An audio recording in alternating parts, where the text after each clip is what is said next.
I was single, and I said, let's do Europe. And we had these plans, and then we realized neither one of us had been to Europe. And after we laid it all out, Terry gave me the realization that he doesn't fly.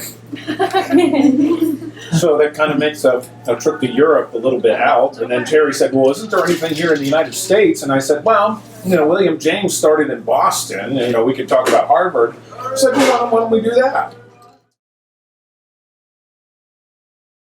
Troops that were going into the Army, the Continental Army, who signed up for 1 year.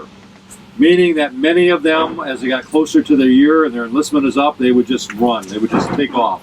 It's called desertion. Washington could not have any of that.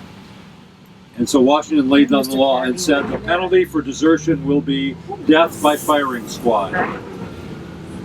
And when the first few deserters were caught leaving Washington's army, guess what Washington ordered? Death by firing squad. And did they shoot and kill those guys? Yes, they did.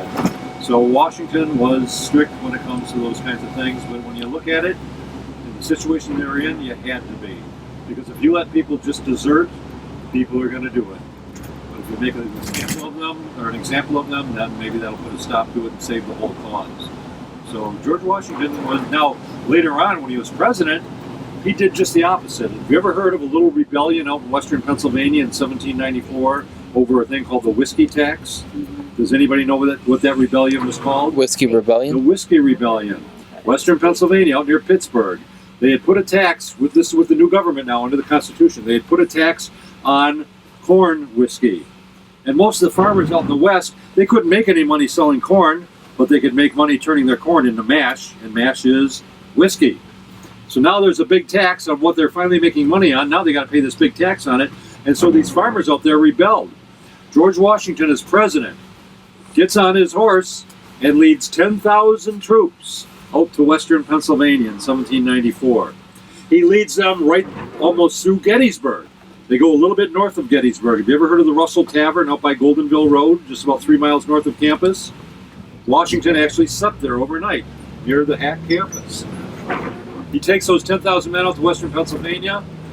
There's no bloodshed. The guys that are rebelling out there, when they see George Washington and these 10,000 federalized militia out there, they lay down their arms and they give up. Of course, all of their leaders will be arrested. They will be tried and convicted and sentenced to be shot. As president, George Washington says no, and he lets all of them go. So he could go both ways. He didn't feel a need to make an example of these guys at that time in 1794.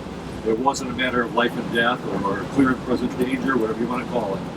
But during the Revolution, it was. So Washington also was very strict with his slaves.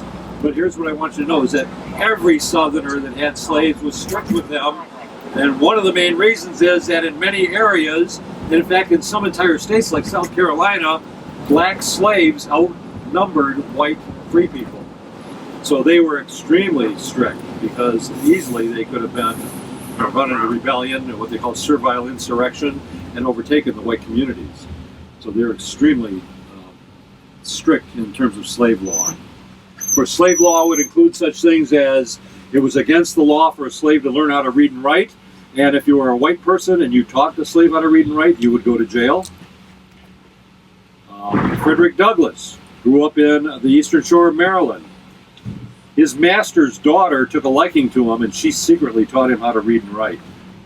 We met Frederick Douglass up in Boston because after he escaped from the Eastern Shore of Maryland, he makes his way up north. He gets to Boston, where he joins the Abolitionist Society, and they find out that this guy not only is bright, but he can speak. He's an orator, and he makes his living the rest of his life as an abolitionist and later on as a civil rights leader after the Civil War. He was the Dr. Martin Luther King of his day, but he was taught to read and write illegally by his white mistress, or his master's daughter.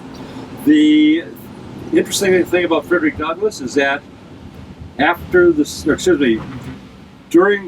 just before the Civil War, Douglass, who has been a free man now because he escaped from slavery, he earned enough money speaking that he made his way down to the Eastern Shore of Maryland, and he went right to his own plantation, knocked on the door one day, and when his master came to the door, he saw his escaped slave, And what did Frederick Douglass do?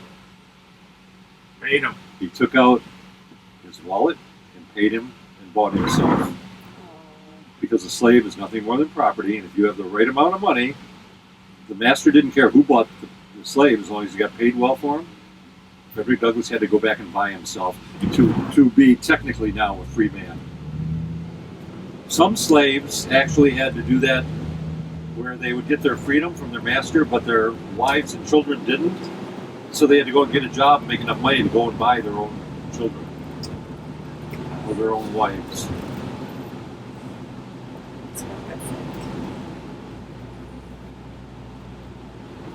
Of course, one of the reasons it was against the law to teach a slave or to educate a slave, an educated person asks questions. An educated person knows more about how to get around. They can read maps. They can, all kinds of things to escape. So they wanted to keep them in abject ignorance, including George Washington and Thomas Jefferson, who were slave owners. Like I said, I hate the sin, not necessarily the sinner. That's one of the things that we're trying to impart on you, is that educated people ask pertinent questions and challenge the status quo. They don't just follow along like lemmings. And you guys getting your education, you guys becoming thinking individuals, critical thinkers, Skeptical thinkers. you should never, I always tell students in my class, don't believe anything I tell you. Check it out. Think for Check yourself. it out. Think for yourself. Yep. And that's what we want you to do. We want you to think for yourself. We want you to be educated so you don't just follow blindly where other people go. Thomas Jefferson said democracy cannot exist without an educated population, meaning that democracy means that we have discourse, we discuss, we come up with a synthesis of the right answers by having questions and answers and opposing questions and opposing answers.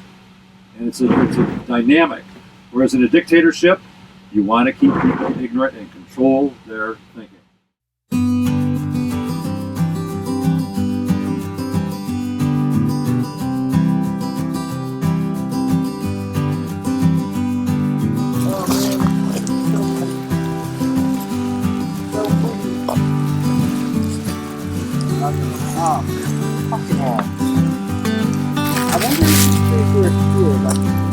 If you got your tickets, I'm telling Jen where I'm at. so Telling Jen where I'm at.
yeah.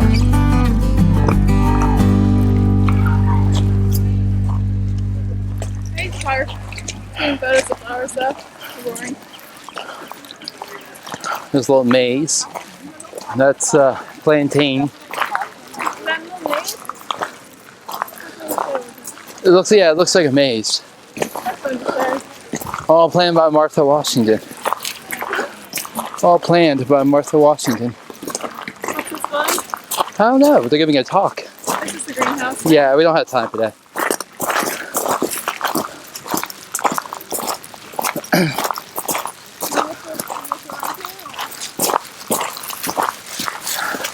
You could. I don't know if you can get out that way. Well, they're going that way, so we're fine. I think we have to wait for Mitchie.